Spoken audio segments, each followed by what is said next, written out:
Hello, I'm Anna Mackay and this video is on geometric series, infinite geometric series, so ones that go on forever. So looking at the sum of an infinite geometric series, R is that common ratio and there's two things that could happen. R could be greater than 1, the modulus of R, so modulus is where if it's a negative value, the modulus makes it positive. So if that is greater than 1, it's divergent, which means it diverges, I guess goes on forever, well that's what infinite means, and the numbers have no end. And that happens if that R value is less than 1 or greater than 1. But if it is, okay, so we'll give you an example of that. So if R is 3, so the ratio is each number is being multiplied by 3 there. Think about what's happening to those numbers.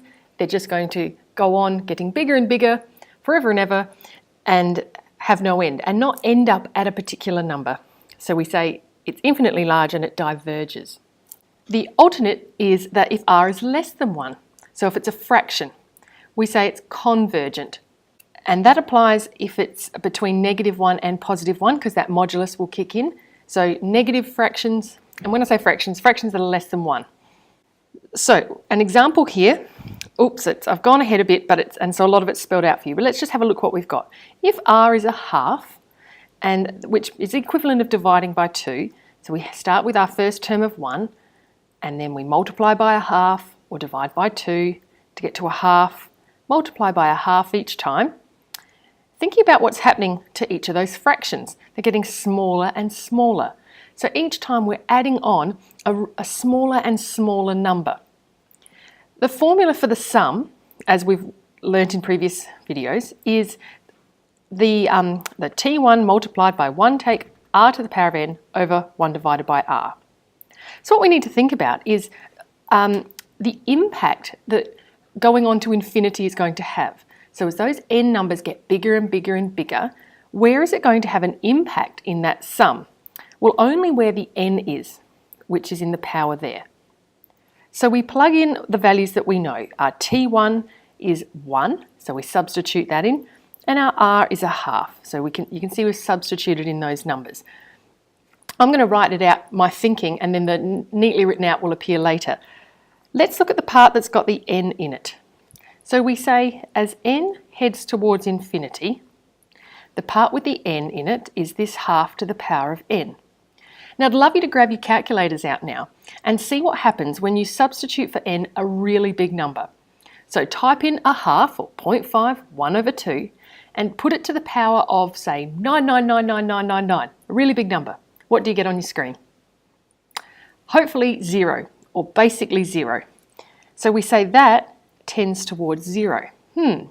So that means that that part of the sum, going back here, is essentially heading towards 0.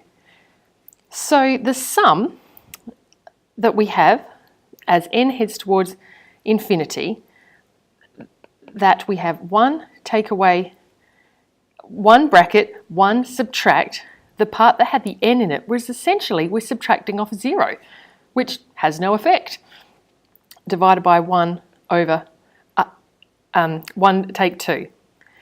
Tidy that up, you get 1 divided by a half. Which, and so the reason I'm leaving it like that is because later on it's going to be handy to be able to see the part that had where the R sat. That's going to be useful.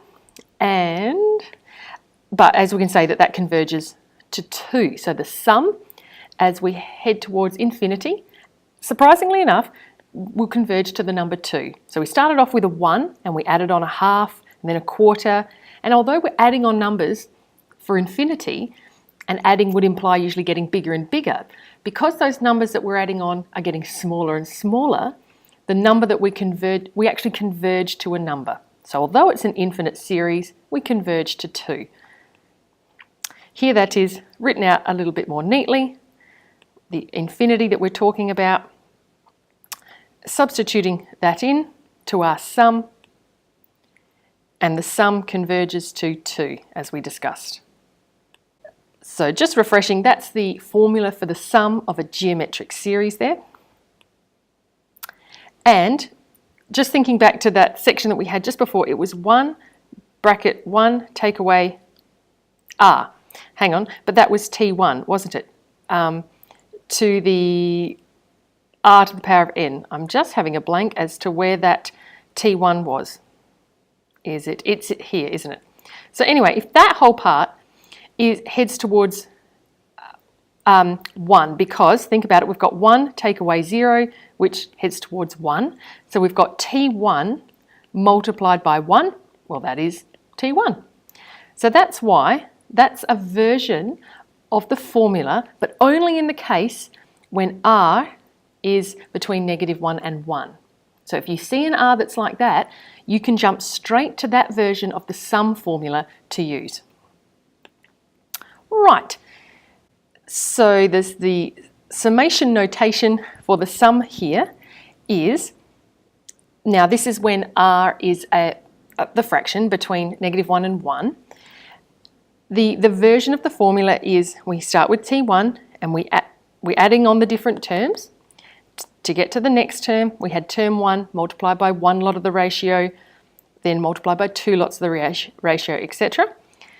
And that ends up giving us this version of the sum formula, which is, as we've discussed, that version.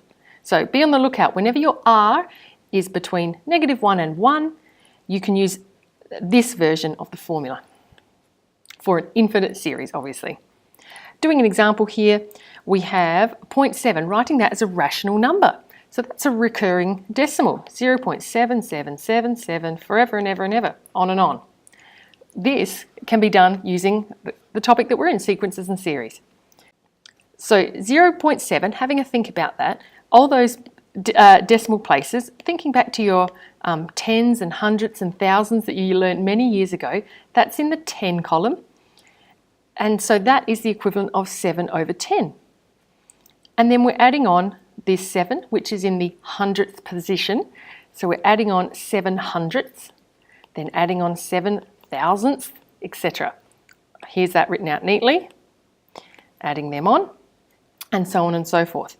Now, having a think about what's happening here. What's happening to the denominator each time? It's being multiplied by 1/10. So our r there is 1/10, and our first term is 7 divided by 10. And so, as a geometric series, the slide's going to catch up with us a bit too fast here. Because we said our r is 1/10, which is less than 1, we can now use this version of the sum to work out what we need to. So the first term here is the 7/10 divided by 1, subtract the r, and we work that out to be 7/9. So the sum of that number there, that series, is actually the number that we're after. So 0.7 recurring can be written as 7/9. And that concept you could do for other recurring numbers, can get a bit tricky though.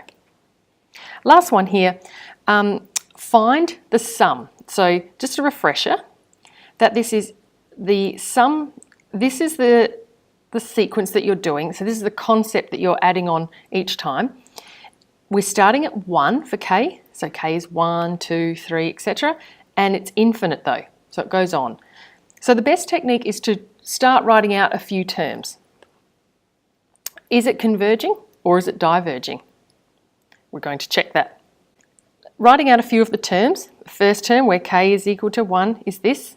Then k is equal to 2. So you're substituting in those k values into the power, and so on. Another way of thinking about that though is we start with that first term, and to get to the next term, we had the first term multiplied by what? 1/5. And it looks like it's 1 divided by 5 each time. That's that common ratio that's happening. And how many of it? Looking at the power here. So this is k equals 3, this is k equals 4. So the power there is 1 less than the term that we're up to. So our first term and the r there, and summarising that up, we have a converging infinite geometric series there, as discussed. Okay. No, we're just going to substitute this into the sum. As I said, my colleagues prepared these slides, so sometimes I'm up on it, other times I'm a little bit stilted. So subbing that into our sum, we have our first term and our ratio, and we can work out that this, mathematically, the sum is 7, so that converged to a number. So therefore, although it's an infinite series, it converged to 7. Okay, that was the end of this sequences and series of videos. Make sure you like it and subscribe to the channel. Thank you.